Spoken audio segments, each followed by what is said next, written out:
Hello मारी channel में तमारू स्वागत है। आज बनावीशू एकदम फटाफट बनी जता जामुन शॉर्ट्सनी रेसिपी। तो चलो रेसिपी शुरू करिए और रेसिपी पसंद आवे तो वीडियो ने लाइक और चैनल ने सब्सक्राइब करवानुं ना भूलता। तो जामुन शॉर्ट्स बनाववा माटे मैं 250 ग्राम जेटला आवा मोटी साइजना जांबू लीधा छे, जेने रावणा पण कहीए छीए, जेने आपणे धोईने साफ करी लेवाना छे।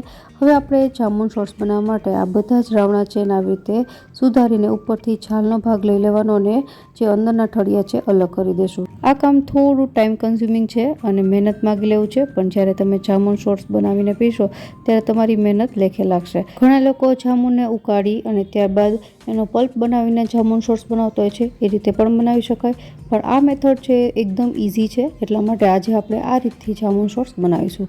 તો બધા ઠળિયા દૂર કરી દીધા છે। હવે આપણે જામુનને મિક્સર જારમાં એડ કરી દઈશું અને ત્યારબાદ અહીં 1 ચમચી જેટલી ખાંડ ઉમેરવાની છે। તમારી જે જામુનની ક્વોન્ટિટી હોય એ પ્રમાણે ખાંડ છે વધતો ઓછી કરવી।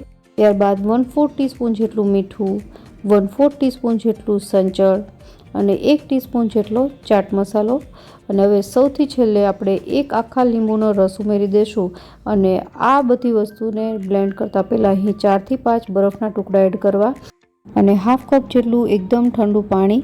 હવે આ બધી વસ્તુને સારી રીતે બ્લેન્ડ કરી લેશું તો આપણો આ જામુન શોર્ટ્સ તૈયાર થઈ જશે।